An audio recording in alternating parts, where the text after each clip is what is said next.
Buenas tardes, Sofía, ¿cómo está?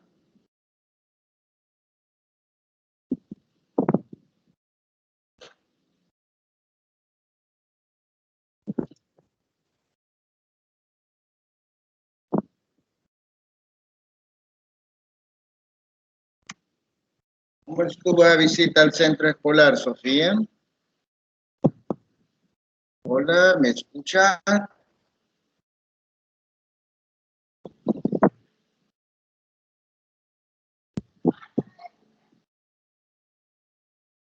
¿Se escucha bien, Sofía?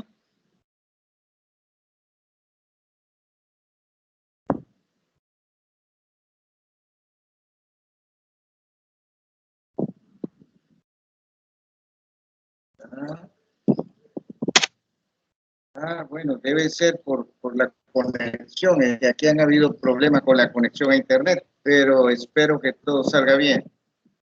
Eh, bueno, ¿cómo estuvo esa visita en el centro escolar, Sofía? Cuénteme, antes de iniciar con la agenda de este día. Tengo curiosidad.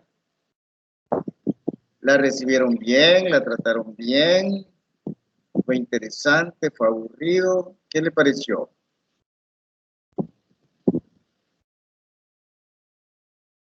A ver, cuénteme.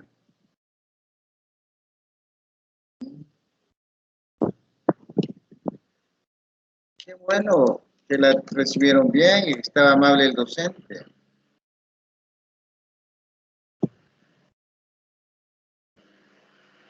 Recuerde que en educación a distancia la metodología es un poquito diferente a la del sistema presencial, ¿verdad? Porque en el sistema presencial son niños o jovencitos y hay más tiempo para desarrollar un tema. En cambio, en distancia, la mayoría son adultos, solo disponen de muy corto tiempo el día sábado o el día domingo. Entonces, el docente tiene que organizar bien sus actividades, porque si no, no sale con todo. O sea, yo ya le había más o menos explicado la situación. Me alegro que fue una experiencia interesante para usted, ¿verdad? Porque eso le va a ayudar para ir adquiriendo cierta experiencia, que es muy importante tenerla. Bueno, en consideración al tiempo, porque el tema es un poquito extenso, vamos a iniciar con la agenda que corresponde a este día.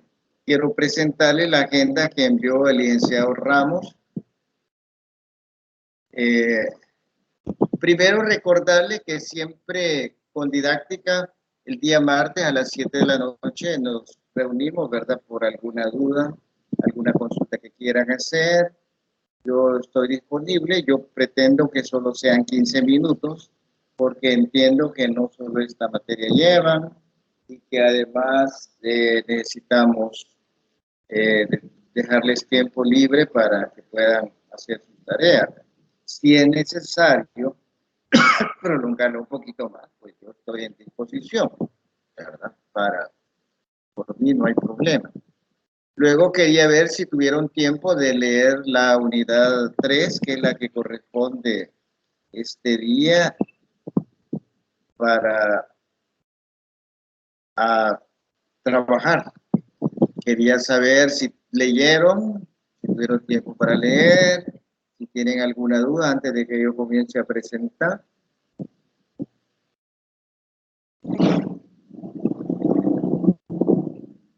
¿Y qué le pareció la unidad, Sofía? La unidad 3. Buena, mala, fea.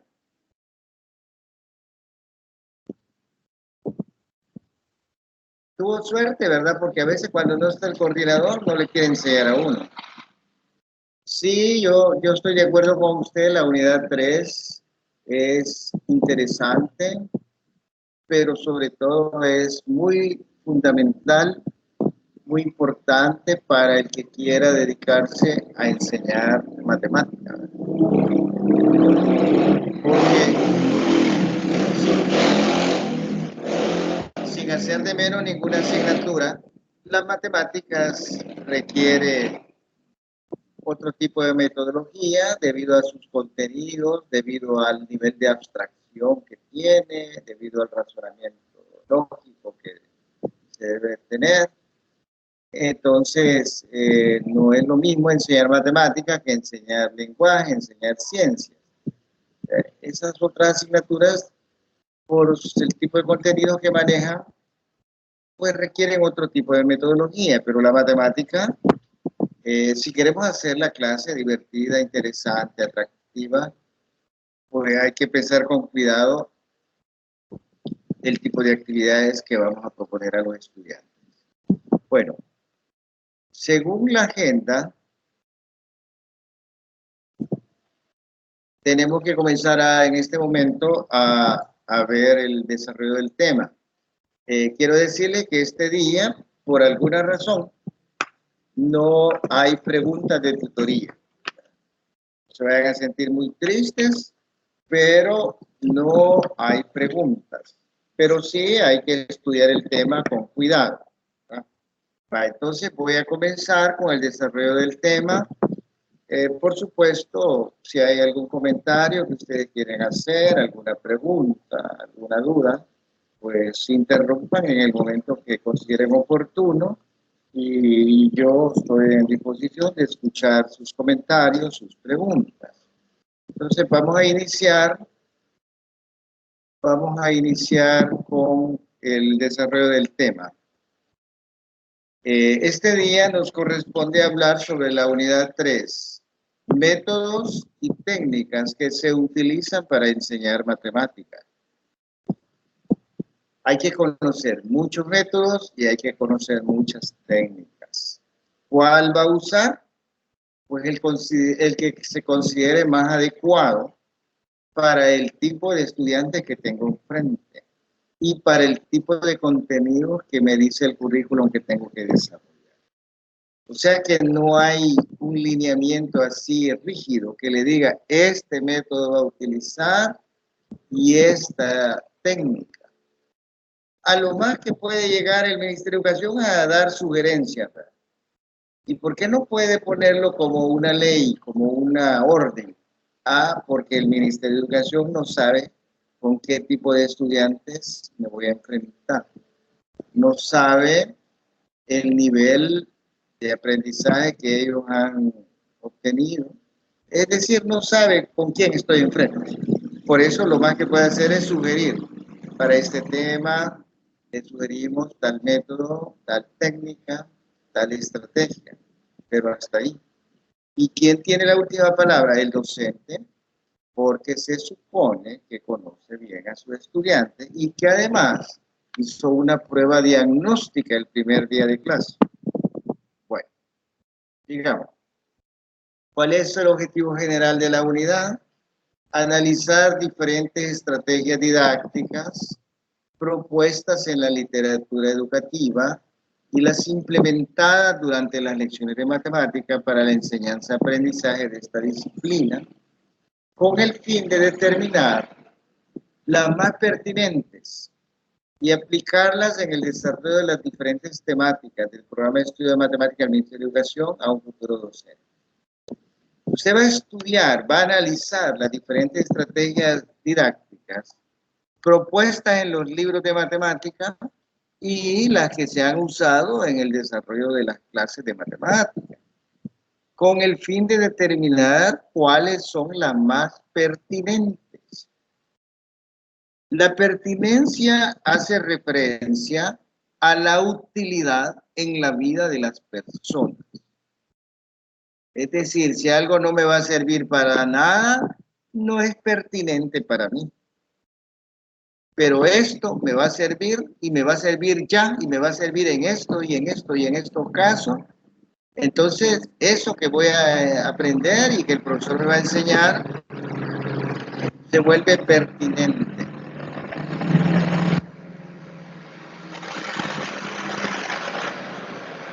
Esta palabrita pertinencia es importante porque si el alumno, aún sin usar la palabra pertinencia, lo ve de utilidad, lo ve de que le va a servir ya, aquí y ahora, entonces él toma mucho interés, porque él está consciente que esto es para allá. Nosotros lo llamamos pertinencia. Pero nosotros tenemos que ver cuál es pertinente y cuál no. Pertinencia significa, en otras palabras, que se aplica bien a la realidad que vivimos. Pertinencia significa que con ello se obtienen los resultados que esperamos, con ello se logran los objetivos que esperamos, etcétera, etcétera. Eso es pertinencia. Sigamos. Las estrategias didácticas son las combinaciones de situaciones y actividades para desarrollar la labor de aula. Es decir, aquí hay dos cosas, ¿verdad? Situaciones y actividades. Las actividades las controlo yo, las situaciones algunas las controlo yo, otras no. Pero las estrategias son una combinación de las dos, de situaciones y actividades. Los autores Badillo y Klinger dicen que la importancia y la didáctica de los procesos de enseñanza-aprendizaje y en los procesos educativos de todo nivel es crucial, pues cuando se habla de didáctica, se habla de la disciplina de la pedagogía que estudia y perfecciona los métodos, procesos, técnicas y estrategias cuyo objetivo es potenciar la enseñanza para lograr aprendizajes más amplios, profundos y significativos. En el entendido de que la didáctica siempre hace referencia a la enseñanza sistemática, cuyo contenido es la cultura organizada y cuyo fin es la educación intelectual del alumno. Fíjense bien lo que dice acá, que el objetivo de la didáctica al estudiar y perfeccionar los métodos, procesos, técnicas, estrategias, es potenciar la enseñanza. Potenciar es como cuando a Popeye le daban espinaca y de repente el hombre se transforma en un Superman con fuerza, con energía. Potenciar significa desarrollar al máximo las habilidades, las capacidades que ahí están. Para eso ayuda mucho la didáctica. Bueno, otros autores, permítame un momento, otros autores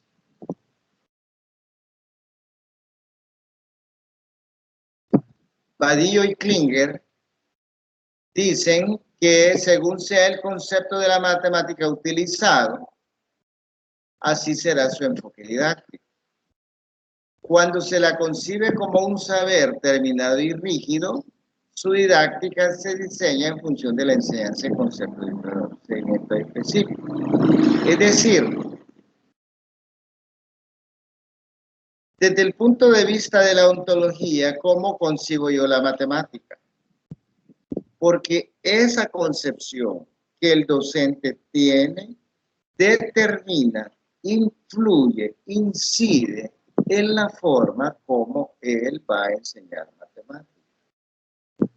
Por lo tanto, yo, como docente, lo menos que puedo hacer es revisar cómo concibo yo la matemática, mi concepción ontológica, qué concepto tengo yo de la matemática.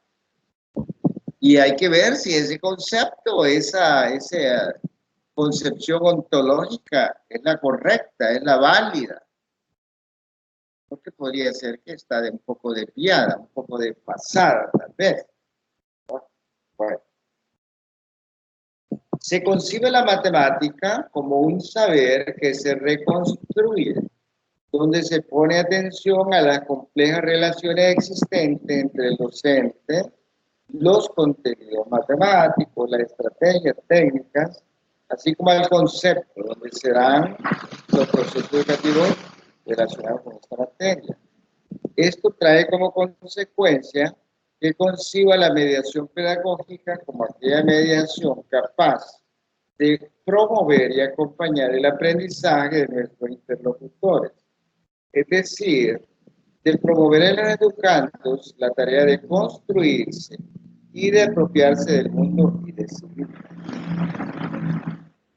Vamos a comenzar ahora con lo que son mediaciones. Y la palabra mediación, ¿por qué?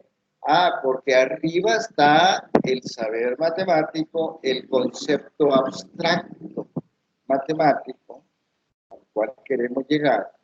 Y abajo está el alumno que quiere aprender ese concepto matemático, quiere llegar a ese nivel de abstracción. Y en medio, ¿quién está? Pues el docente, por eso es un mediador, porque lo que él haga va a ser una ayuda, va a ser un andamio que le va a servir al estudiante para poder ir avanzando hasta llegar al nivel de abstracción que la matemática requiere. Se llaman mediaciones pedagógicas porque la pedagogía es la que va a orientar al docente acerca de cuál es la mejor forma de mediar, cuál es la mejor forma de avanzar desde donde está el alumno hasta el nivel de abstracción al cual quiero que llegue. Veamos lo que dice aquí. Las mediaciones se sustentan en el concepto de acción mediada. Al referirse a las acciones personales, organizacionales y simbólicas que se dan hacia adentro y afuera de una propuesta. Están formadas por, bueno, las mediaciones pedagógicas, dice Feinhoff, están representadas por la acción o actividad, intervención, recurso o material didáctico que se da en el hecho educativo para facilitar el proceso de enseñanza y de aprendizaje, por lo que poseen carácter relacional.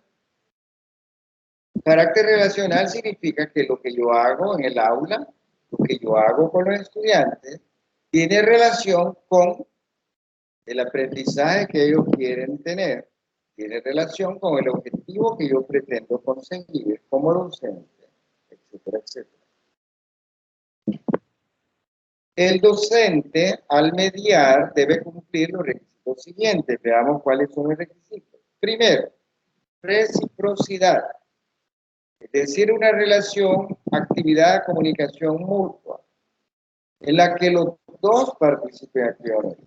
Si solo el docente habla, aparte de que el estudiante se va a quedar dormido, pues no estamos cumpliendo el primer requisito. Porque el primer requisito dice reciprocidad. Yo presento unas ideas. El estudiante responde. Responde diciendo, mire, no le entendí, disculpe. O puede ser que diga, qué interesante. O por favor repita, etcétera, etcétera. Pero es comunicación entre los dos. Segundo requisito, la intencionalidad. Tener claro qué quieren lograr y cómo ha de lograrse.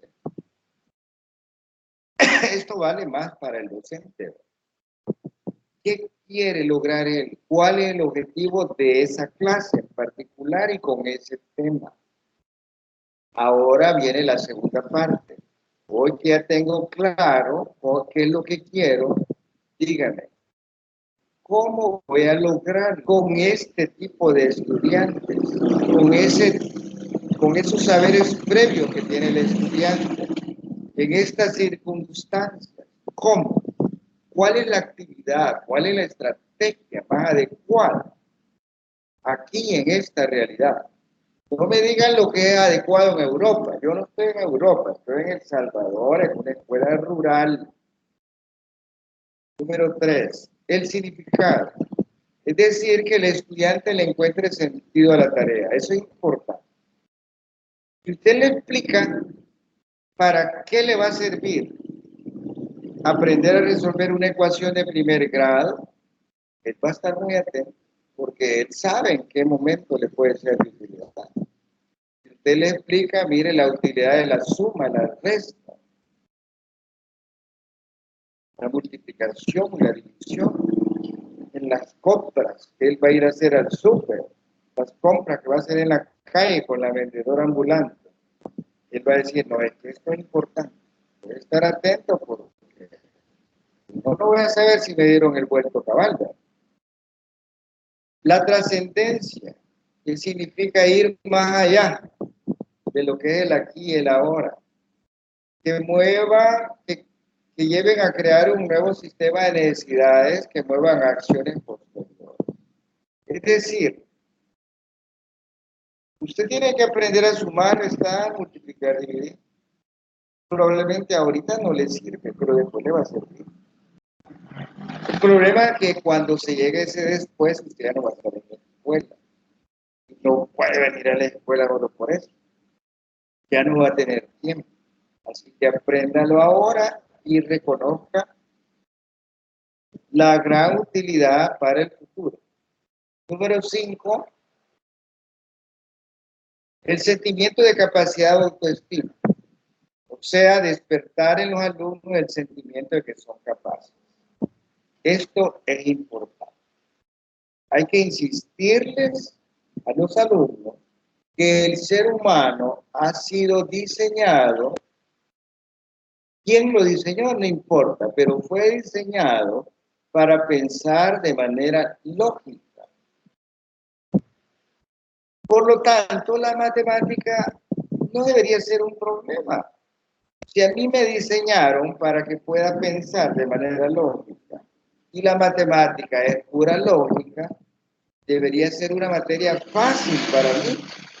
Es algo así como la comida. A mí me diseñaron para comer 3 veces al día. Cuando llega la hora de la comida, ese no es problema. Comerse ese plato de comida, tomarse esa sopa, eso es más bien un placer. Lo mismo sucede acá.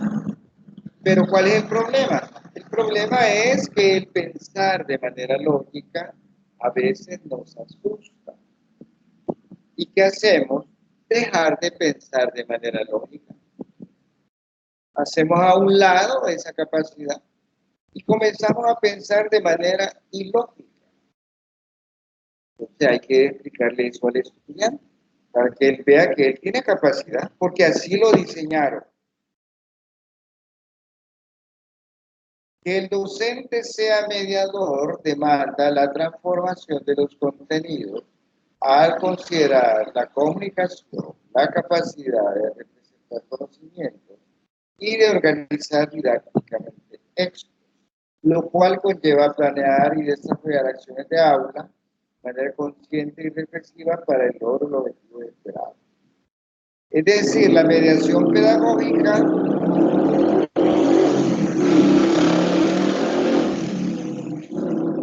como dice acá, demanda la transformación de los contenidos.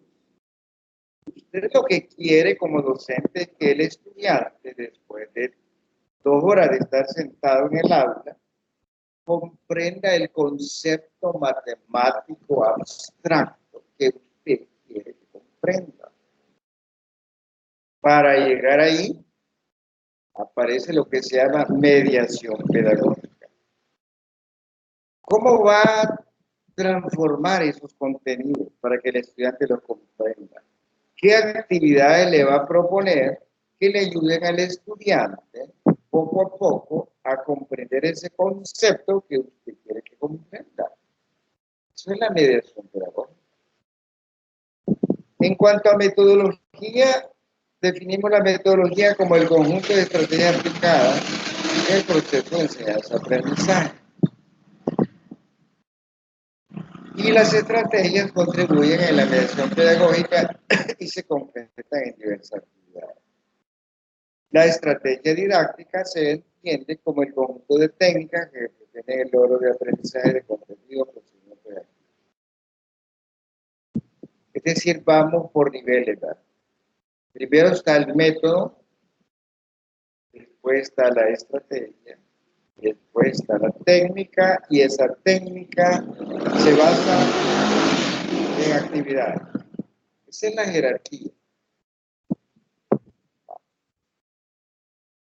Las estrategias y técnicas didácticas a desarrollar en el aula de matemática deben ser consideradas de manera técnica por las implicaciones de su ejecución y también porque están en estrecha relación con el contenido curricular y las habilidades que se pretenden desarrollar, etcétera, etcétera. Es decir, que las estrategias y técnicas que voy a usar en el aula para desarrollar este contenido deben buscarse o elegirse de acuerdo al tema que voy a desarrollar, de acuerdo al objetivo que quiero alcanzar. O sea que, como decimos los salvadoreños, no es a lo loco, voy a agarrar la que caiga, no. Entonces no es mediación, porque la mediación busca lo más adecuado, lo que facilita el aprendizaje de. Y las técnicas son instrumentos que se pueden tomar en consideración para ser más eficientes.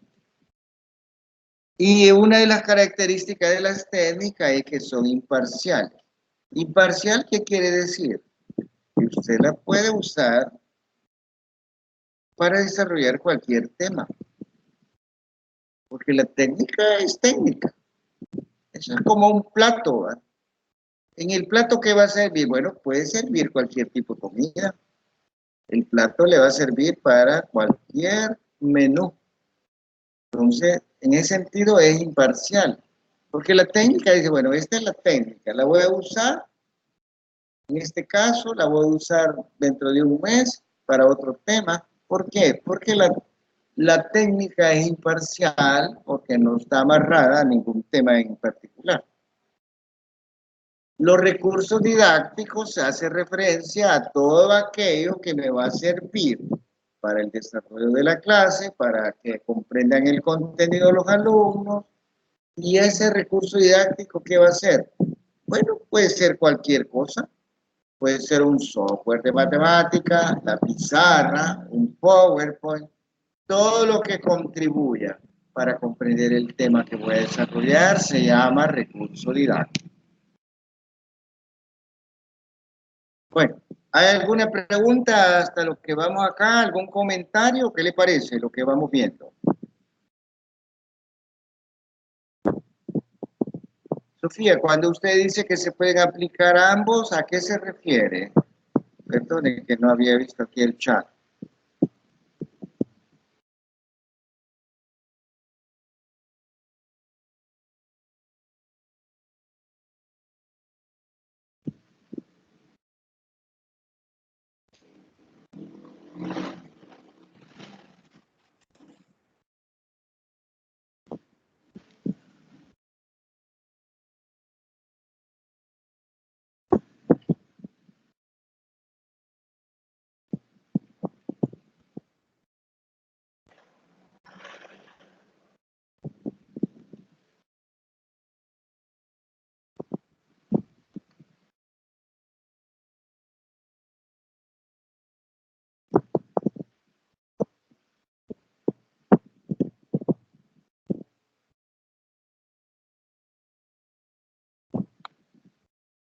Sí, se pueden aplicar ambos, porque como lo vamos a ver más adelante, Sofía, el método es más amplio.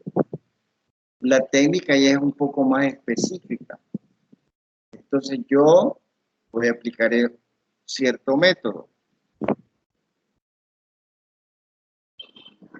Yo voy a aplicar cierto método.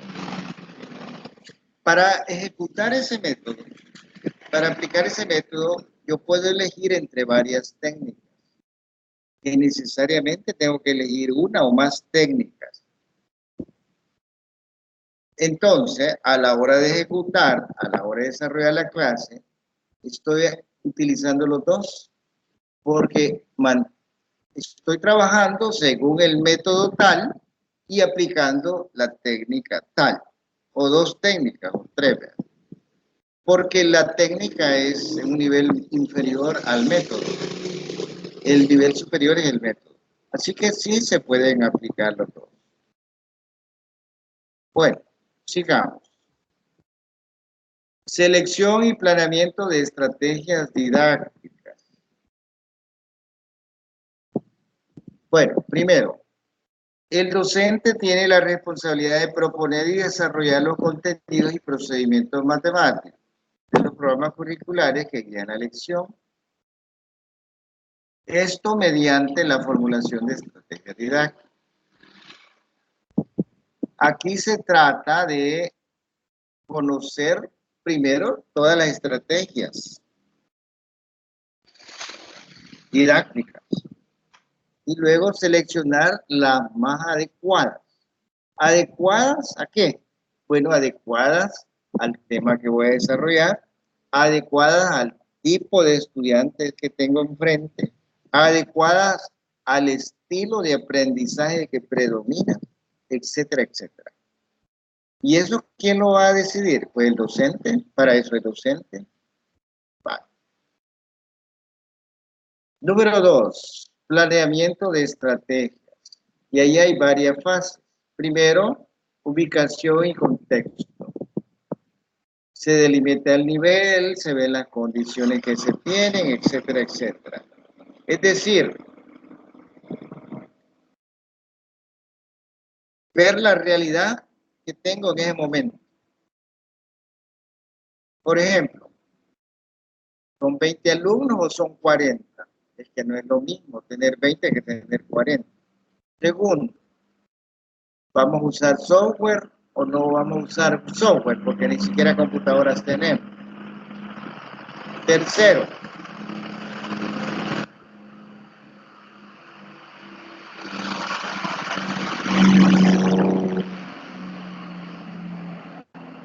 vamos a ver, por ejemplo, los saberes previos. ¿Verdad? ¿Tienen con muchas deficiencias o ya las superaron? Es decir, revisar la realidad, ubicarme, como dicen los muchachos hoy. Número 2, el marco general. Se contemplan los elementos del diseño instruccional que interviene en el inicio, desarrollo y cierre del tema. Se sugiere realizar un mapa conceptual donde se contemplan los elementos del diseño de las divisiones consideradas. Es decir, cuando decimos marco general, tenemos que dividir la clase en tres partes. ¿Verdad? El inicio, o sea, la introducción, la motivación, el desarrollo, donde yo voy a proponer estrategias, técnicas, actividades que involucren al estudiante. Y luego el cierre. El cierre, ¿cómo voy a comprobar yo si realmente hubo o no hubo aprendizaje? ¿Va a ser solo preguntas? ¿Va a ser una presentación? ¿Una plenaria? ¿Una lista de cotejo? Pero yo no me puedo ir de la clase en la luna como docente. El cierre me va a servir a mí para más o menos tener una idea de cuánto, en qué nivel están los alumnos, nivel de aprendizaje, después de haber desarrollado la clase. Fase 3. Consideraciones para el planeamiento y desarrollo de la lección.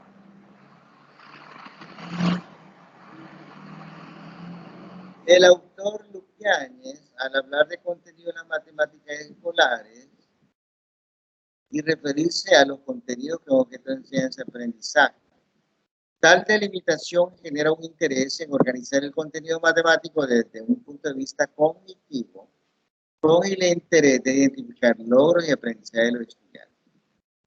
Es decir, que en esta fase 3, que le corresponde más que todo al docente, debe revisar todo desde el punto de vista cognitivo. Es decir, el nivel de aprendizaje que van a tener los alumnos después de haber ejecutado esta clase, después de haber realizado estas actividades, después de haber aplicado esta técnica, este método. Número 4, evaluación y análisis. Tenemos que revisar, ¿verdad? ¿Funcionó o no funcionó la técnica las actividades, las estrategias que yo apliqué en esta clase en particular. Por eso es que es importante lo que es el cierre o la evaluación, porque la evaluación me va a indicar a mí, porque yo como docente puedo equivocarme. Ah, esta clase fue preciosa, interesante, miren, los alumnos todos estuvieron bien interesados, participaron, pero eso es lo que yo creo. Paso un examen, paso una lista de cotejo, les hago preguntas y me doy cuenta que sí estuvieron entretenidos, pero el nivel de aprendizaje no subió. Quiere decir que la clase no tuvo el éxito que yo creí que tenía. Pero eso me lo va a decir la evaluación. ¿Y me voy a sentir frustrado por eso? No, lo que significa que debo de modificar todo. Por eso se dice que la clase es dinámica, porque lo que no funcionó hoy, lo modifico, le hago ciertas adecuaciones y vuelvo a lanzar el proyecto y las cosas van mejorando. Sí, por eso a veces dicen que ser docente es ser artista. Pero es por eso. Vale. 3 aspectos principales en la formación del docente. Veamos cuáles son aspectos. Un docente debe conocer bien las matemáticas, ser matemático, amar las matemáticas, sentir gusto por las matemáticas. Número 2, debe conocer mucho sobre pedagogía y sobre didáctica. La pedagogía es el arte de guiar, es como agarrar al niño de la mano. El niño quiere ir al parque a pasear y no conoce, no sabe cómo llegar al parque. Yo adulto, en este caso el profesor, lo agarro la mano y le diga, venga, voy a llevar. Y lo voy llevando. O a lo mejor no lo agarro la mano, solo le digo, véngase por aquí, hasta llegar al parque. La didáctica lo que hace es decirme, presentarme una variedad de estrategias, de métodos, de técnicas que me pueden facilitar ese viaje, ese recorrido, ese caminar. Y entonces el profesor debe conocer de pedagogía y de didáctica. Y por último, las ciencias humanas. Las ciencias humanas porque tenemos que conocer, por ejemplo, el nivel de autoestima de los estudiantes, los problemas que puede haber en la familia. Imagine un muchacho que está sufriendo bullying, ¿verdad? Él está preocupado porque está siendo acusado. Y yo preocupado porque nunca que resuelve las ecuaciones, ¿verdad? Había que ubicarse. Saberes que integran y apoyan el desarrollo profesional de los docentes. Los primeros saberes profesionales, en este caso ya dijimos, debe ser un número 1 para las matemáticas, disciplinarios, sabérselas todas, como dicen los muchachos, en cuanto a la matemática, curriculares, el Ministerio de Educación, por ley, es el que dice cuáles son los contenidos que vamos a desarrollar. Y luego las experienciales, él conoce pedagogía, conoce didáctica, conoce matemática, etcétera, etcétera, pero además de todo eso, que es importante, la experiencia que ha tenido.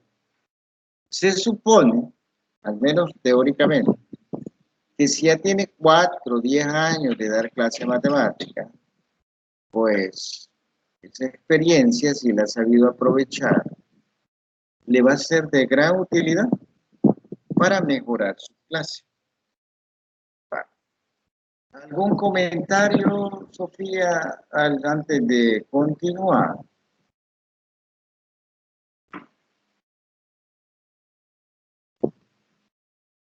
¿Estamos bien?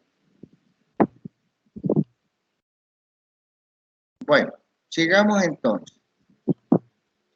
Vamos ahora. El docente como mediador. El profesor ideal será el que conozca su materia, su disciplina y su programa. Además, poseerá ciertos conocimientos relativos a la ciencia de la educación y la pedagogía y desarrollará un saber práctico basado en su experiencia cotidiana con los alumnos. Fandiño dice que hay tres modelos en la enseñanza de la matemática. El modelo normativo, centrado en los contenidos, el modelo iniciativo, centrado en el estudiante, y el modelo apropiativo, centrado en la construcción del saber del estudiante. El modelo normativo lo que pretende es cubrir un programa. Si aprendió o no aprendió el alumno, bueno, ya cumplirá. Modelo iniciativo centrado en el estudiante. Hay que involucrar al estudiante, que el estudiante participe. Es que el centro de la clase ya no es el docente, es el estudiante. Y el tercero, el modelo apropiativo, centrado en la construcción del saber del estudiante. Es decir, según el modelo constructivista, yo le presento ciertas actividades, ciertos temas al estudiante, él los compara con los conocimientos que ya tiene, hay algo que no cuadra, algo que no sabía, eso lo hace modificar los conocimientos existentes y surge un nuevo conocimiento debido a lo que yo le presenté. Cuando el alumno sale de la clase, él ya no sale igual. ¿Por qué? Ah, porque ya modificó los conocimientos que tenía. Ahora los ha mejorado. Esa es la construcción del saber. Veamos el primer caso, el modelo normativo. Ahí va la enseñanza tradicional y la tecnológica, porque se centra sobre los contenidos. En este modelo, el docente expone los temas y da ejemplos, explicaciones y demostraciones. El estudiante es un sujeto pasivo. Esto está basado más que todo en la repetición, en la memorización, la parte mecánica, ¿verdad? Yo le doy los pasos a seguir, él los aplica y por lo tanto es un estudiante inteligente. ¿Cuál es el problema de esto? El problema es que cuando ya se enfrenta con un problema real, el estudiante no sabe qué hacer. Ese es el problema. Porque el problema que él le presenta no es una ecuación que él tiene que resolver. Probablemente al analizarlo y matematizarlo se convierte en ecuación y él lo va a poder resolver. Pero de entrada no es una ecuación, es el problema. Y el segundo modelo, centrado en el estudiante, se encuentra la enseñanza espontaneísta por la atención centrada en el estudiante que permite y propicia el trabajo en grupo para tener un ambiente dinámico. El profesor se preocupa por lo que le interesa a los alumnos y el estudiante aporta su interés, su curiosidad. El saber debe estar relacionado con las necesidades de la vida. Si el estudiante ve que eso le puede ser de utilidad en su vida diaria, en la realidad que vive, pues va a tener deseos de aprender ese tema y hacer todas las actividades que propone el profesor. Y el modelo apropiativo se puede incluir la enseñanza centrada en la investigación, solución de problemas, ya que coloca su atención en la construcción del saber del estudiante. El docente es considerado como el que crea situaciones didácticas, teniendo en cuenta las dificultades y los obstáculos. Su clase se da a través de investigaciones que han sido planificadas con antelación. El alumno se enfrenta a situaciones para las que no posee soluciones dadas. Prueba, intenta alternativa, confronta resultados, etcétera, etcétera. Al final encuentra la solución, pero cuando encuentra la solución, él ha desarrollado habilidades, destrezas, que según Bloom son de orden superior, ¿verdad? Porque ha analizado, ha reflexionado, ha comparado, ha discutido con sus compañeros y al final dice, no, lo más lógico es irse por aquí, aplicar esto otro y al final resuelven el problema. Pero mientras encuentran la solución al problema, han desarrollado competencias, razonamiento lógico-matemático valioso. Durante la clase es importante que el docente implemente diversas estrategias para favorecer el aprendizaje, como lo son observar a los alumnos, observar, no mirar, ¿verdad? Aquí están los 30 alumnos, ya los miré, sí, pero los miro. Observar significa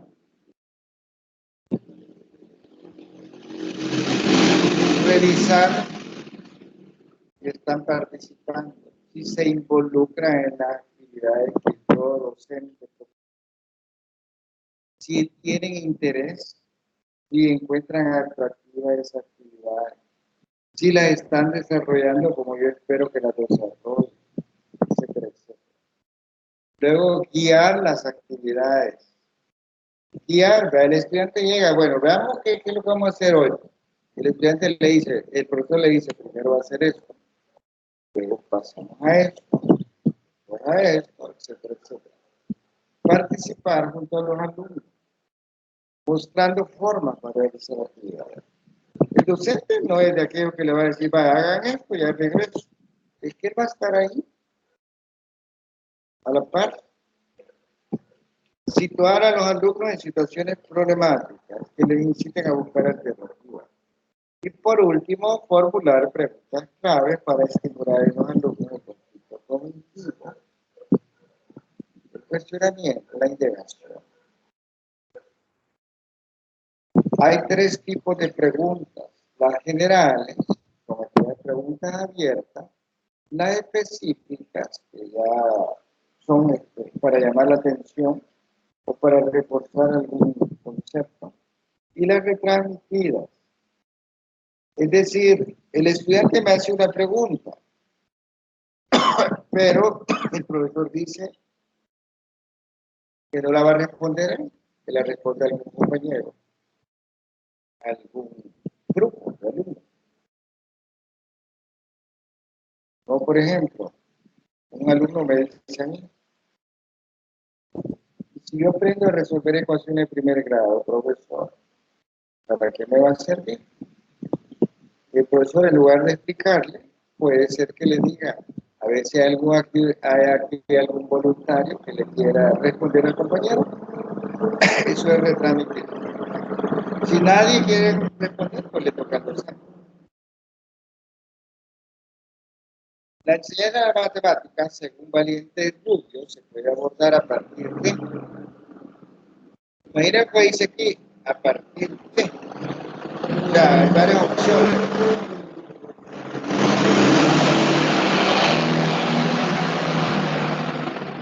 Número 1, la tradicional exposición, el método expositivo, la conferencia magistral. Número 2, el método interrogativo. Yo hago preguntas al estilo de Sócrates, ¿verdad? Con su mayéutica. Sócrates decía que el hombre estaba embarazado de conocimiento y que lo que debe hacer el profesor es sacarle esos conocimientos que él ya tiene.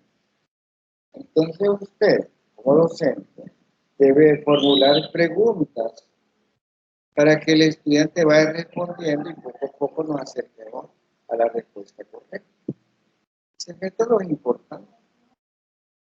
Usted llega y dice, vaya, hoy vamos a ver los diagramas de Venn. Y comienza con el método mayor. ¿Alguien sabe qué es eso? Y le da algunas ideas.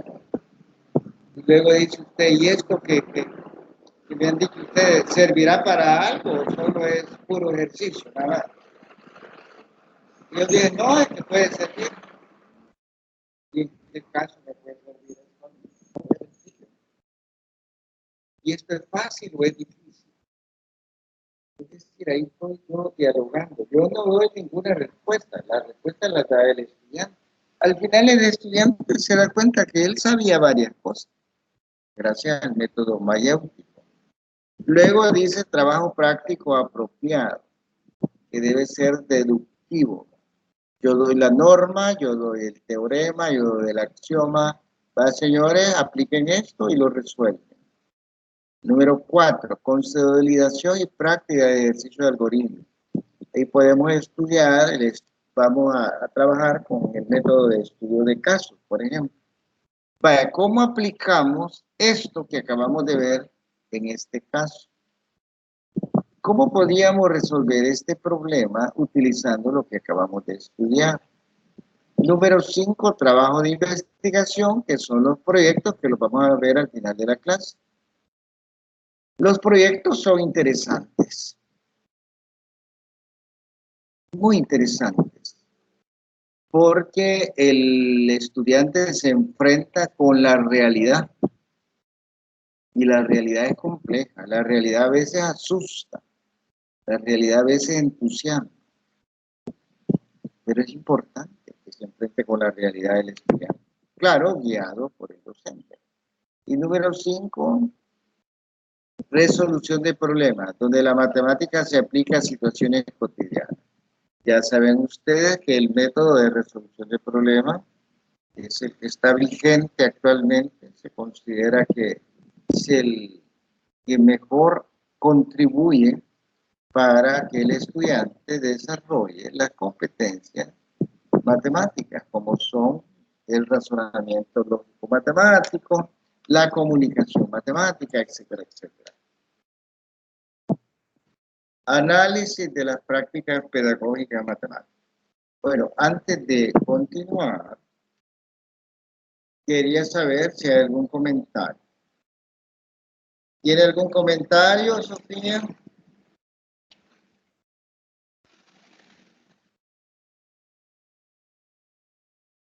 Antes de entrar con lo que sigue acá de análisis de algunas prácticas. Bueno, entonces sigamos. Aprovechemos el tiempo. Bueno, análisis de las prácticas pedagógicas. Es decir, práctica significa que ya el docente está ejecutando, está trabajando en el aula. La primera práctica es la práctica expositiva. Este método se enfoca principalmente en la transmisión de información a partir de contenidos elaborados y seleccionados por el docente, con el alumno en un rol pasivo de receptor y repetidor memorístico, sin mediar procesos de comprensión. Este método ya es obsoleto, porque es más memorístico, es más mecánico. Si el estudiante solo eso aprendió, perfectamente puede ser sustituido por una computadora. Porque una computadora es un objeto, una máquina obediente. Si yo hago un programa dándole las instrucciones, la máquina sigue al pie de la letra los pasos, no se equivoca y por lo tanto llega a donde quiero que llegue. Ese es el problema del método expositivo. Estamos, en otras palabras, subestimando la capacidad del estudiante.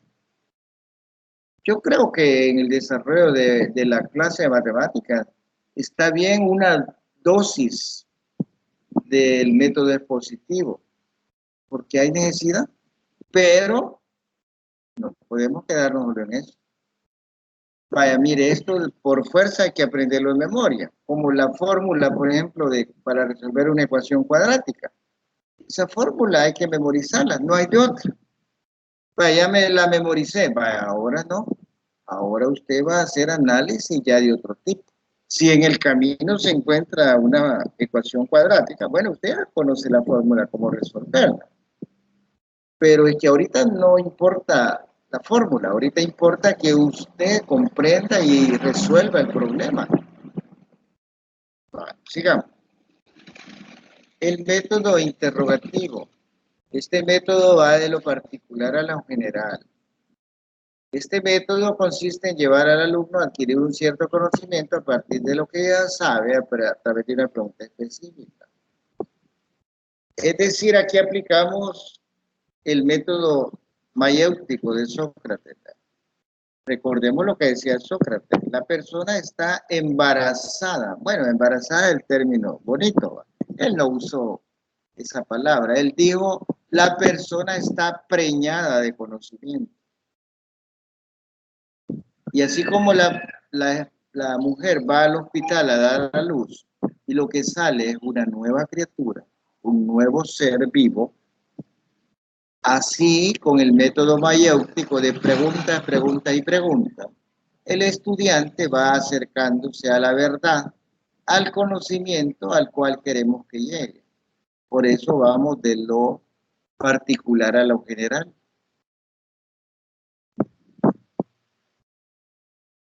Por ejemplo, números primos. Le decimos al alumno, ¿y qué es un número primo? ¿Y por qué le llamamos primo? ¿Y cuántos números primos hay? ¿Cuáles son las características de los números primos? ¿Y en qué nos pueden servir los números primos? ¿Y en computación sirven o no sirven los números primos? Y el estudiante va respondiendo. Al final, después de haber dialogado sobre eso, decimos, mire, le voy a mostrar un teorema sobre los números primos. Les voy a dar aquí la lista de las propiedades de los números primos. Y eso lo va a entender bien el estudiante porque hemos estado dialogando. Salimos de lo particular para llegar a lo general, porque un teorema es general, ¿verdad? Ese es solo un ejemplo. Y luego viene el método deductivo. Ahí es al revés. Vamos de lo general a lo particular, ¿verdad? Entonces, mire, este es el teorema. Aplique este teorema en este caso en particular. ¿Cómo lo aplica? Es el método deductivo, que es un método válido, ¿verdad? Porque tanto la inducción como la deducción son importantes. Luego viene el estudio de casos. Este método involucra la imitación de fenómenos naturales. Le presentamos un caso al estudiante y le decimos, mire, ¿usted qué haría? ¿Cómo lo resolvería? ¿Qué leyes, qué propiedades, qué axiomas, qué teoremas va a aplicar para resolver este caso? ¿Por qué aplica ese y por qué no? El estudio de caso es interesante. Más que todo para evaluar, ¿verdad? Porque si yo he estado dando a conocer una serie de conocimientos, quiero saber si se comprendió o no. El estudio de caso me va a decir, comprendieron bien, lo resolvieron, lo aplicaron bien. Yo ya me puedo ir contento para mi casa. Luego viene el laboratorio del uso de tecnología en el aula. Mire, la tecnología, el software de matemática, ayuda mucho, pero hay que saber aplicarlo, hay que saber usarlo. Porque la tecnología debe contribuir a lograr los objetivos de aprendizaje planteados. No debe estorbar el logro de esos objetivos. Si yo, por ejemplo, llego y le digo, vaya señores, abran GeoGebra y trabajen. Pero GeoGebra es un software bien amplio. ¿Qué específicamente de GeoGebra voy a usar? Yo, estudiante, pues no lo dijo el profesor. Y como al entrar a GeoGebra veo tantas cosas, entonces digo yo, bueno, aquí yo no sé ni por dónde comenzar. Mejor voy a ir a YouTube, ¿verdad? A ver un video de Shakira. ¿Quién tuvo la culpa? El profesor. Entonces, si yo voy a usar tecnología, debo de tener mi clase bien preparada. Yo le digo, vaya, hoy vamos a resolver funciones de primer grado, ecuaciones de primer grado. Entren a GeoGebra, váyanse a tal opción, escriban la ecuación, grafíquenla, denme la tabla con los pares ordenados de tal rango, etcétera, etcétera. Y ahí el estudiante se va a perder. No, es que ya le estamos delimitando qué parte de GeoGebra va a usar, cuál es el rango de datos que va a ocupar, todo ya se lo damos. Cuando él sale, dice, bueno, hoy sí comprendí cómo se grafican las ecuaciones de primer grado y cómo se representan los pares ordenados. Él se concentró en una parte de GeoGebra. ¿Cómo que le decimos, vaya, busque en internet tal cosa? Ay, Dios, el estudiante se pierde. Debemos decirle, va, usted va a entrar a este sitio web y le damos la dirección. No quiero ver a nadie en otro sitio web que no sea este, porque previamente el docente ya lo revisó. Esas son consideraciones que hay que tener con las TIC, ¿verdad? Porque si no, aunque la inversión haya sido cara para tener tanta computadora y tanto software, pues no está ayudando en nada el software ni la computadora al logro de los objetivos. Y es una lástima. Luego vamos con los juegos.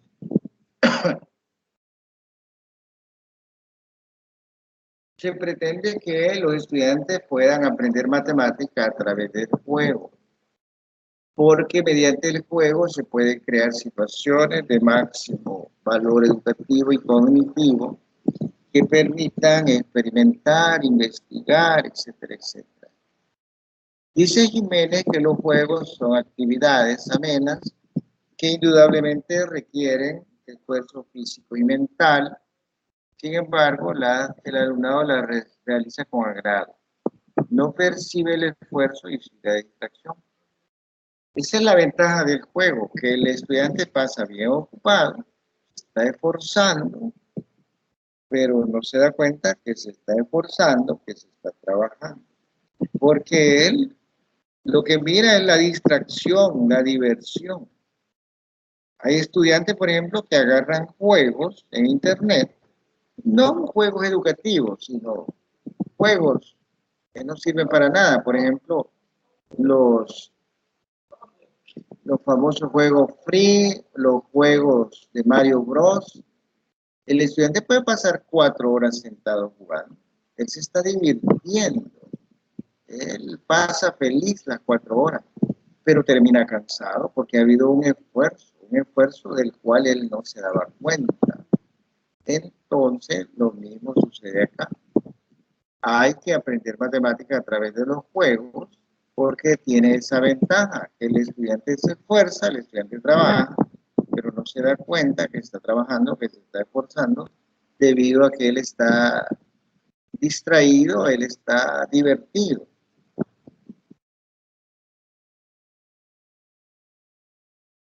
Las principales razones para utilizar los juegos son, primero, que son actividades atractivas. A los estudiantes les gustan, se divierten, pasan felices.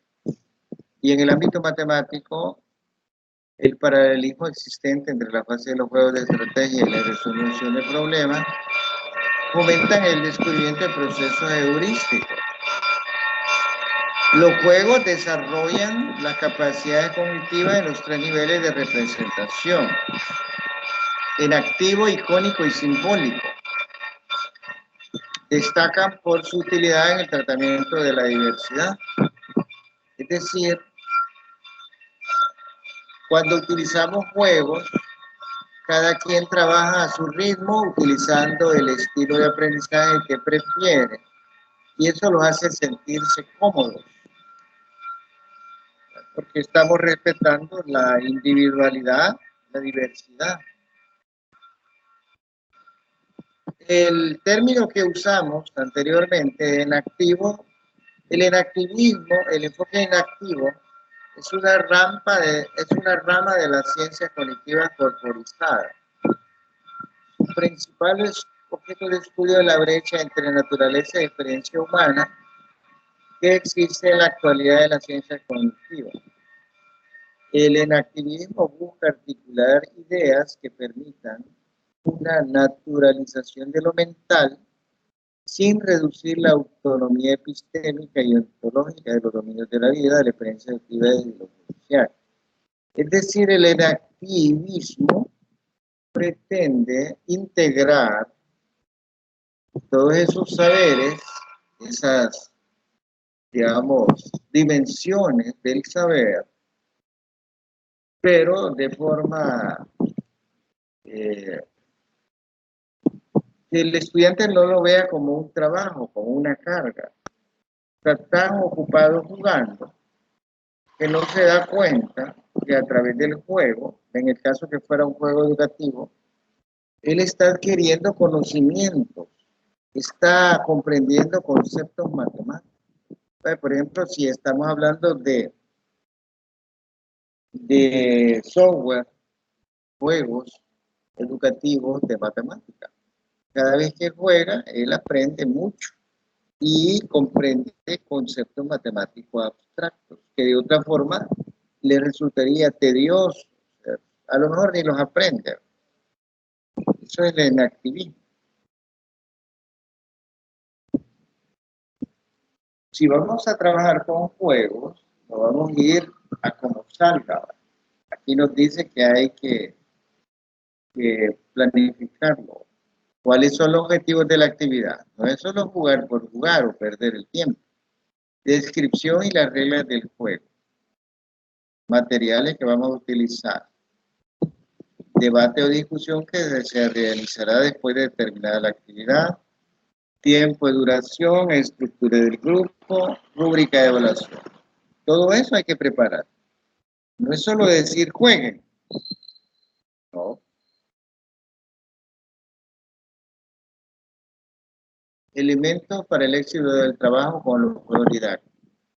Aquí están algunas ideas. Delimitación clara y precisa del objetivo, la metodología que vamos a usar, los instrumentos, los materiales, etcétera, etcétera. Esto hay que explicárselo a los estudiantes, que vean que es un juego, pero un juego bien organizado, bien estructurado, y que se ha seleccionado porque de una u otra forma contribuye para el logro de los objetivos. A ver, ¿hay alguna pregunta, Sofía? ¿Vamos bien aquí o ya nos perdimos? ¿Vamos bien? ¿Qué opina de los juegos educativos, Sofía? Bien. Pues nunca los ha usado.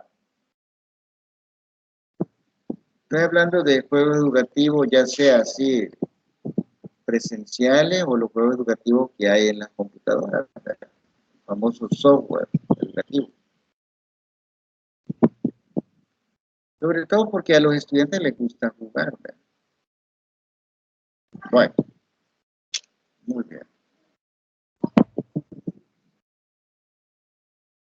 Vamos a continuar entonces.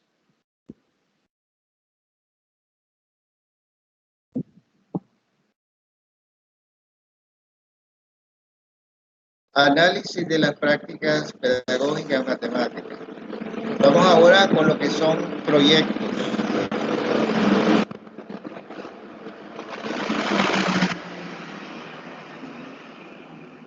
¿En qué consiste el aprendizaje basado en proyectos, que se abrevia ABP?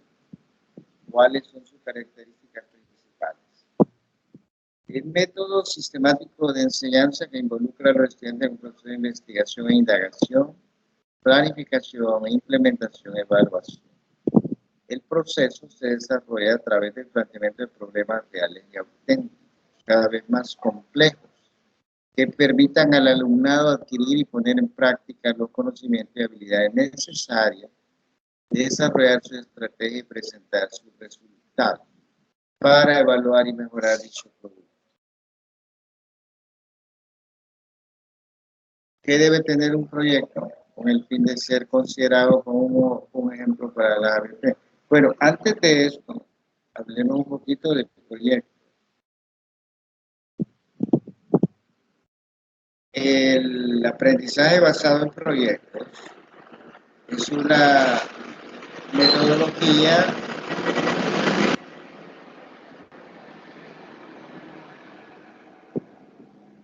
compleja pero interesante, porque le permite al estudiante resolver un problema y enfrentarse con la realidad. Muchas veces el estudiante cree que lo que se enseña en el aula no tiene aplicación en la realidad y por eso no le da importancia. Yo ya he mencionado en las anteriores videoconferencias la experiencia que tuve con una maestra de ciencia. Ella desarrolló el tema del VIH-Sida en la clase. Trabajó 2 horas desarrollando el tema. Muy pocos estudiantes le ponían atención. ¿Por qué razón? No sé. Entonces, ella me dijo que iba a preparar un proyecto sobre ese mismo tema y que lo iban a ejecutar los alumnos.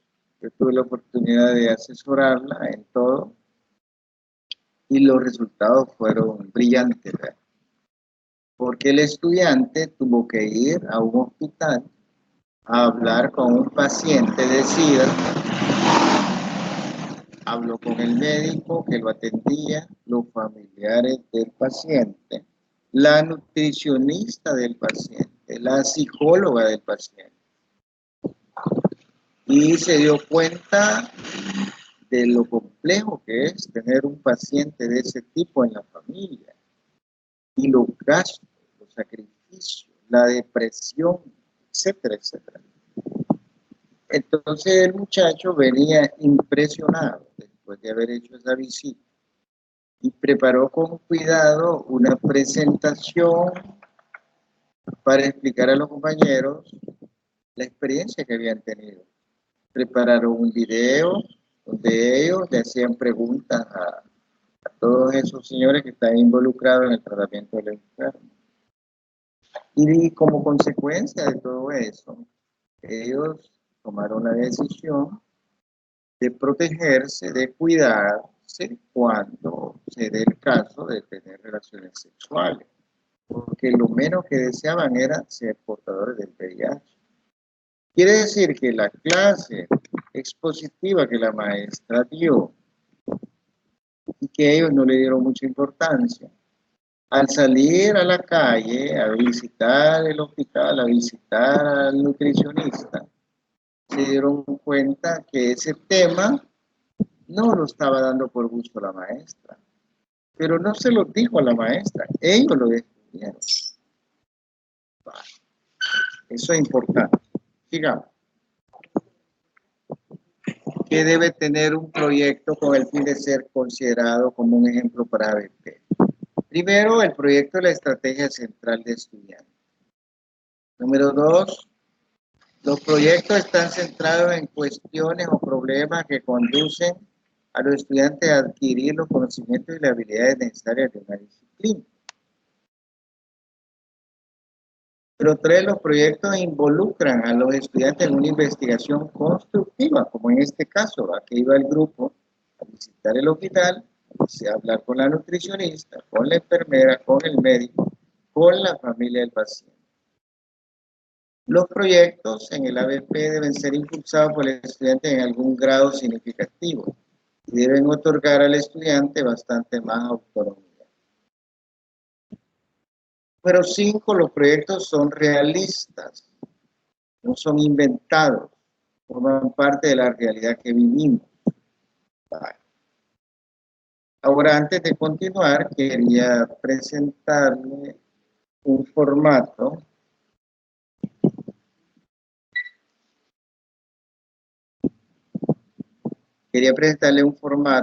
de proyecto. Veamos si lo tengo por acá. El Ministerio de Educación ha propuesto un modelo para que los profesores trabajen con proyectos. Quiero que lo revisemos rapidito porque este no es de la UAS, es del MINED. Es el formato. Digamos, usted quiere trabajar con proyectos en su clase. Entonces aquí le presentamos el formato propuesto por el Ministerio de Educación. Vale. La primera parte dice generalidades del centro educativo. Allí ponemos toda la información del centro escolar o el centro educativo con el que estamos trabajando. Luego vamos a la segunda parte, las generalidades del proyecto. ¿Cómo se llama el proyecto? ¿Qué nombre le vamos a poner? Luego viene la descripción. La descripción significa qué van a hacer los estudiantes, por qué se hace, cómo lo van a hacer, de forma resumida. ¿Para qué grado es? ¿Para qué asignatura? ¿Con qué unidad estamos trabajando en esa asignatura?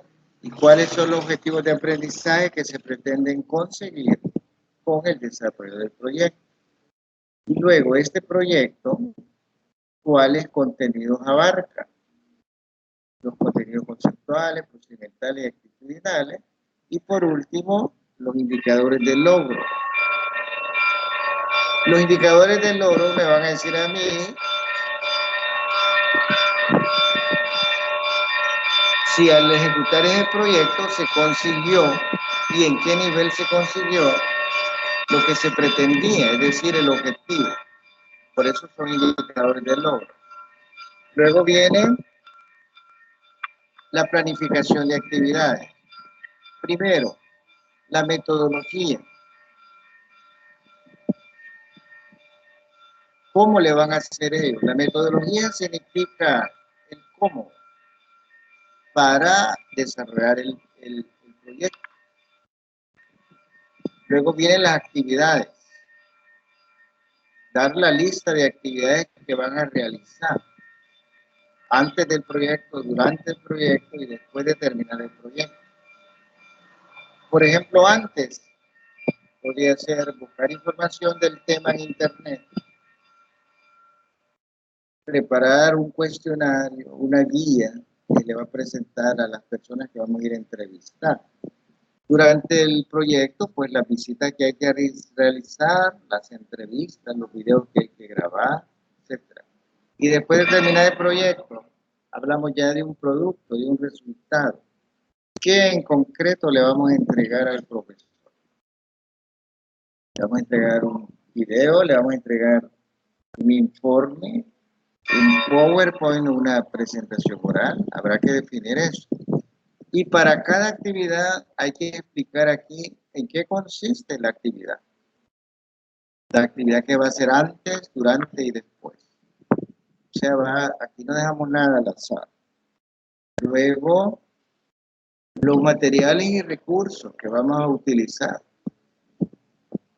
de tecnología y luego materiales impresos, internet. Si vamos a visitar algunos sitios web, hay que poner aquí la dirección, etc. Y otros recursos. Y luego la evaluación de los estudiantes. ¿Qué le vamos a presentar al profesor para que nos califique? Hay un proyecto que se realizó en la escuela con niños de segundo grado sobre las estaciones, que en El Salvador solo son dos, el invierno y verano.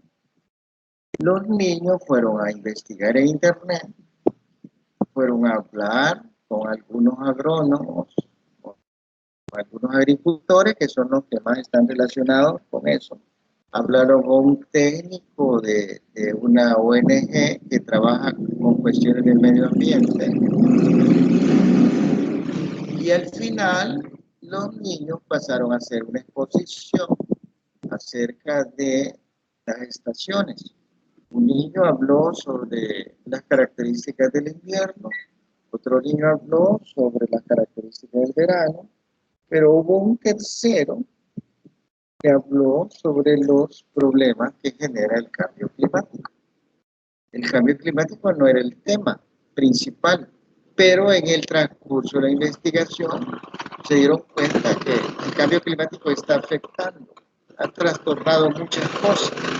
Así que pasó un tercer niño a hablar sobre eso, a su modo, ¿verdad? Y brevemente, con las ideas breves, pero, y para cierre de la jornada, ellos habían invitado a un agrónomo ya jubilado que aceptó ir a explicarle al grupo de niños acompañados de sus padres, porque en esa jornada se invitaron a los padres de familia, y el agrónomo explicó acerca de las características del invierno, del verano y de los efectos del cambio climático en El Salvador, como confirmando, reafirmando todo lo que los niños habían dicho. Y fue interesante, porque el niño se dio cuenta que el tema de ciencias de las estaciones no se da en la clase solo por darlo, sino que es parte de la realidad.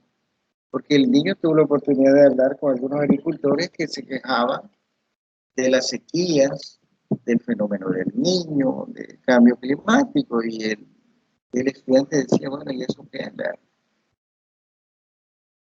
Hubo un aprendizaje profundo, a pesar que eran niños de segundo grado. Yo tuve la oportunidad de asesorar ese proyectito. Así que este es el formato. Si quiere una copia del formato, yo le puedo dar una copia del formato, formato oficial del MINER.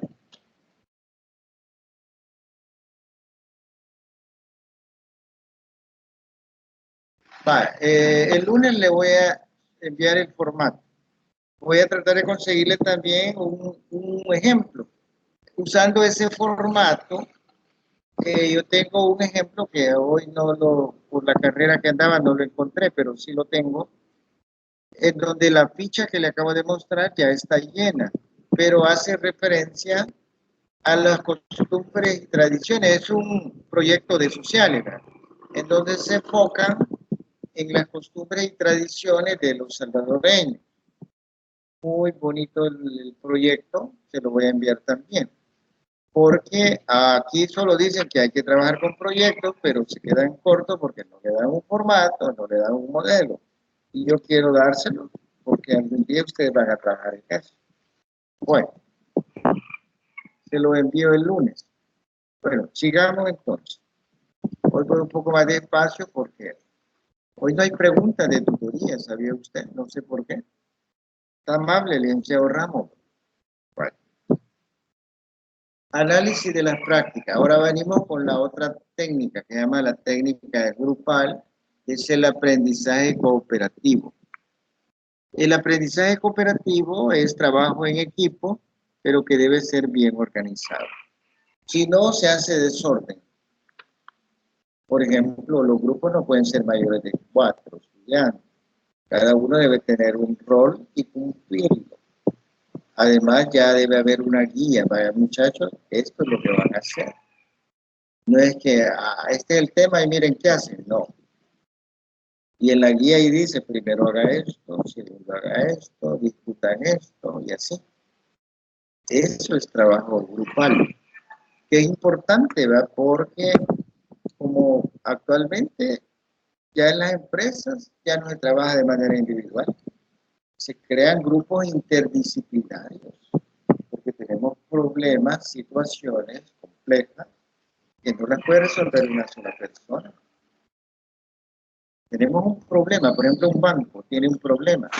Llaman al economista, llaman al contador, llaman al informático, al gerente, al sociólogo, y revisan el problema y proponen soluciones entre todos.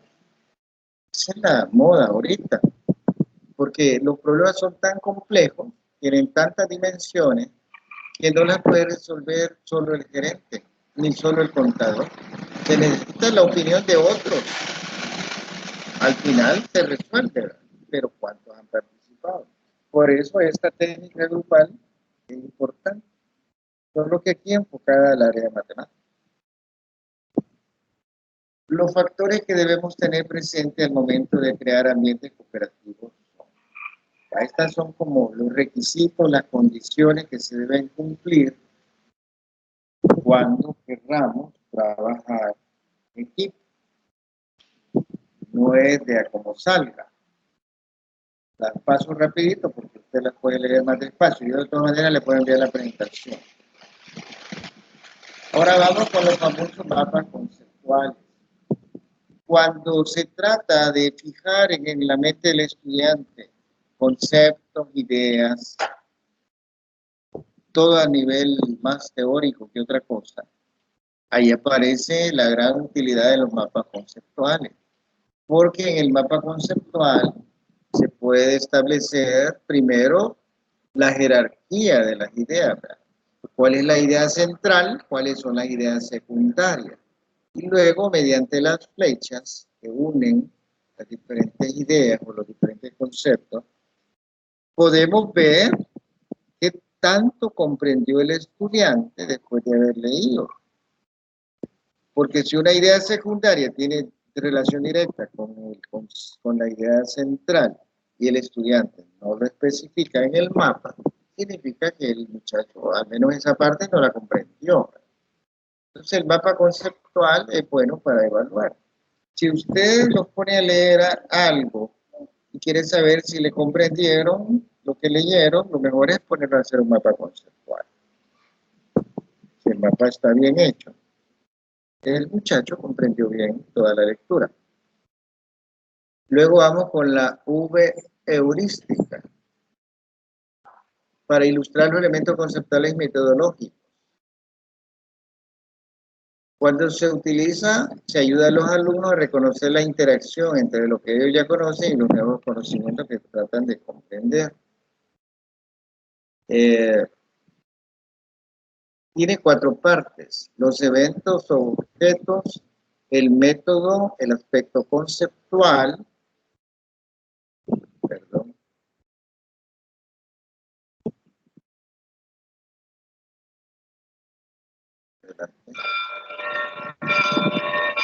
y luego esa V está forma una letra V, ¿verdad? En el vértice se describen los acontecimientos o eventos. En la parte izquierda los filosóficos, las teorías, los principios. En la parte derecha las transformaciones, los juicios de valor. Y en la parte superior se ubican las preguntas centrales. Pero este esquema ilustra la complejidad de un problema. Es decir, un problema tiene diferentes dimensiones, diferentes aspectos. Y por eso se grafica de esta forma. Y es heurístico porque la heurística es la ciencia que ayuda a encontrar el camino. Es decir, yo quiero llegar a la solución, pero no sé cómo hacerlo. La heurística me da ciertos criterios, ciertas normas, ciertas orientaciones que me ayudan a mí para poder resolver o llegar a la solución del problema. Luego viene lo que son la resolución de problemas. La esencia es que busquen la solución a problemas para que puedan llegar en forma independiente al conocimiento, empleando saberes previamente asimilados a partir de experiencias que detonan su capacidad creativa, incluyendo elementos de métodos como la exposición problemática, la búsqueda parcial, el diálogo heurístico y el método investigativo. Bueno,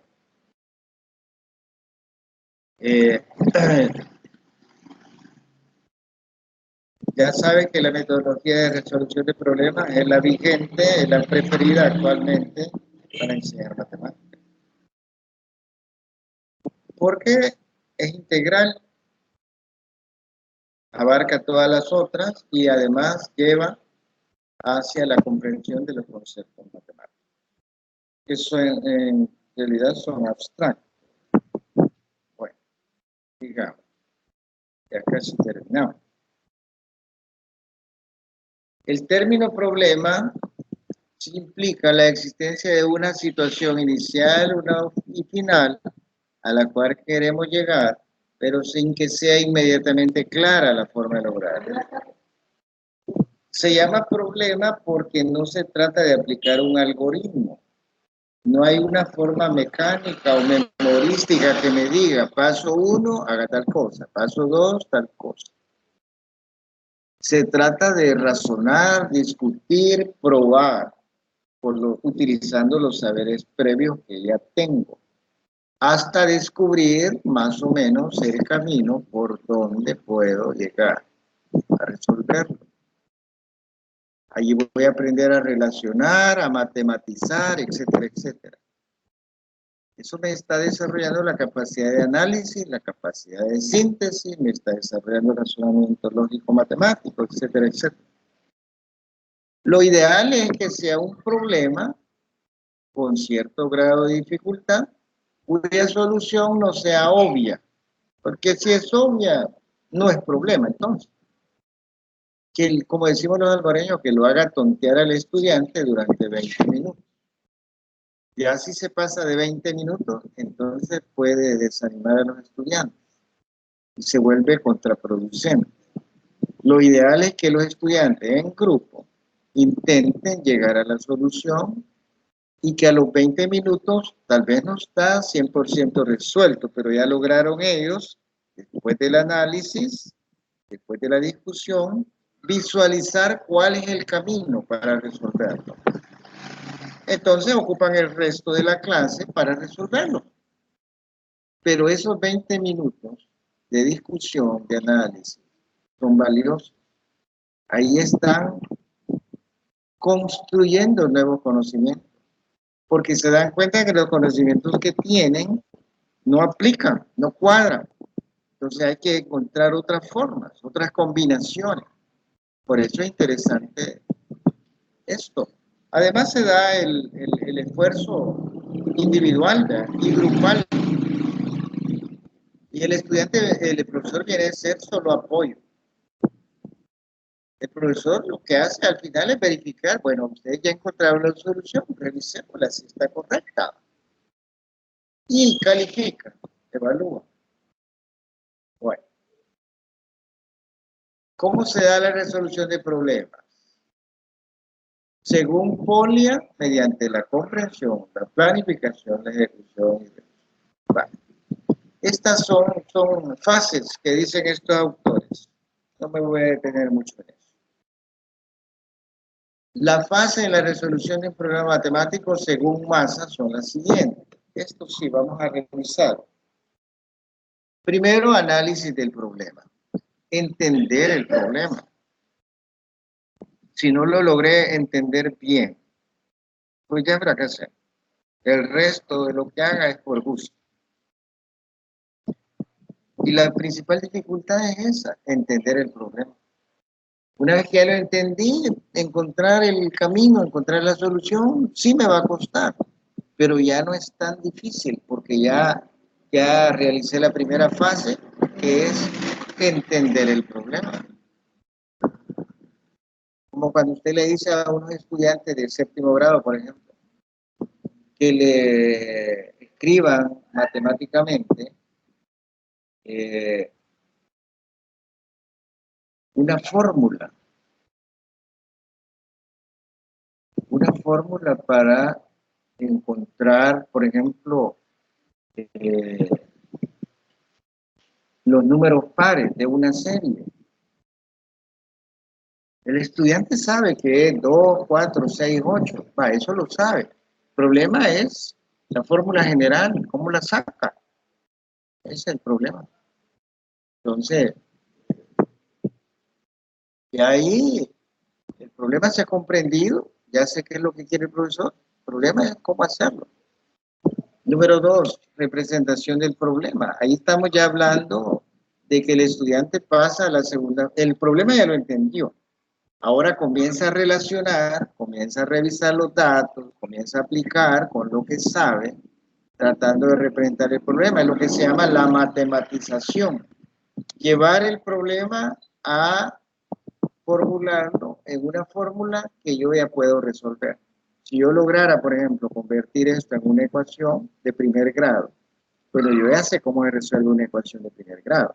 Ahora veamos cómo se puede llevar todo este problema, convertirlo en una ecuación. Y eso no es tan simple, sobre todo considerando el nivel de los estudiantes y la poca experiencia. Luego viene la planificación. Bueno, hoy que ya entendimos el problema y que ya tenemos más o menos cierta representación, ¿cuál es la forma óptima para llegar a la solución? Luego viene la ejecución, que es cuando una vez encontrada la forma como resolverlo, lo aplican. Se dan cuenta si se pudo resolver o no. Y por último, la generalización. La generalización es cuando dice, bueno, mira, va a haber una versión de farolito, ¿me llevan farolito? Ah, pues no hay que cerrar. Ya ha puesto favorito en todos, o sea, al favorito que estaba le ha puesto papel celofán. Ah, qué bonito. Bonito. Buena idea. No. Nos fuimos a Guachapán, aquí vamos a verla. Recomendaciones para la resolución de problemas propiamente aritméticos. Esto ya va, es un ejemplo. Estamos hablando de segundo ciclo, por ejemplo, que es cuando se ve la aritmética. Aquí viene algunas sugerencias sobre cómo tratar ese tipo de problemas. Bueno.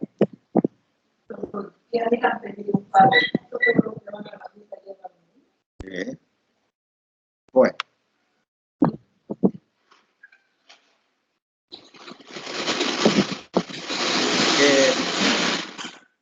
Fíjese, Sofía, que en metodología sí hay preguntas, pero no se preocupe, yo se las voy a enviar a más tardar el lunes tempranito a su WhatsApp.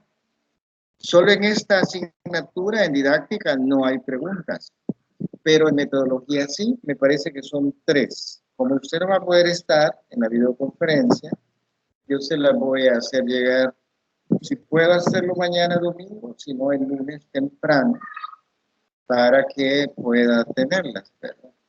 Y la grabación de la videoconferencia usted la puede ver a partir del lunes en la tarde, porque normalmente esa grabación se sube en el transcurso de la mañana. Quiere decir que ya a partir del lunes en la tarde está disponible. Porque las dos asignaturas son fundamentales, ¿verdad? Tanto didácticas como metodología. Entonces, no sé si tiene algún comentario, Sofía, alguna pregunta, porque estaríamos ya cerrando para no quitarle mucho tiempo. ¿Y le gustó la experiencia en la escuela? ¿Ve qué fue o no le gustó? Dígame.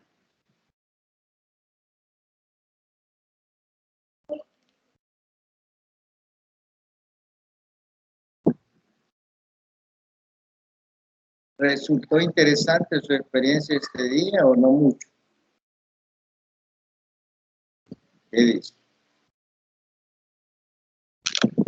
Cuénteme.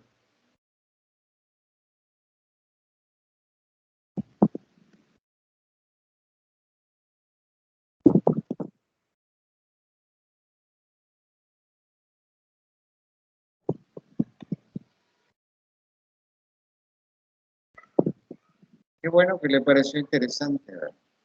Porque una cosa es la teoría y otra cosa es la práctica.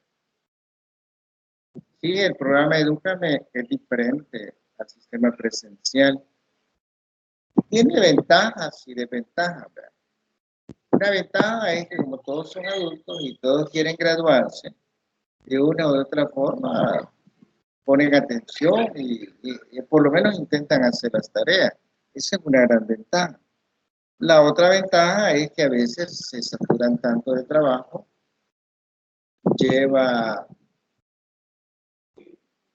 llegan cansados a su casa, a veces no les queda tiempo de leer y eso complica las cosas, ¿verdad? Entonces, es diferente. Y está bien que nos hayan enviado ahí porque bueno, hay que conocer de todo, ¿verdad? Así que me alegro que haya ido a visitar el centro escolar en Sensuntepeque o Cojutepeque, Cojutepeque, le tocó a usted, ¿verdad?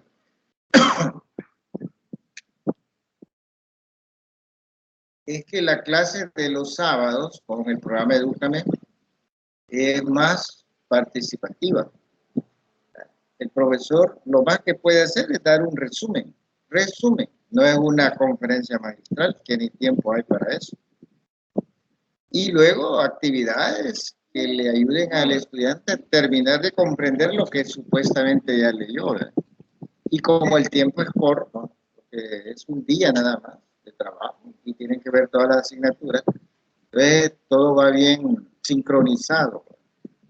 Así que me alegro que le haya gustado la experiencia y que le haya salido bien todo, ¿verdad? Así que si no hay preguntas, comentarios, estaríamos terminando esta reunión. Y como usted no va a poder estar en la siguiente, que es a las 7, pues yo le voy a enviar las preguntas de la próxima, de la tutoría de metodología. Usted la revisa. Les recomiendo que haga un espacio para que vea la videoconferencia, porque los temas que se van a tratar ahí son interesantes, ¿verdad? Y la sube a la plataforma, ¿verdad? Así que terminamos de acá. Suerte con sus tareas, con sus exámenes, y hay que seguir adelante. Nos vemos entonces.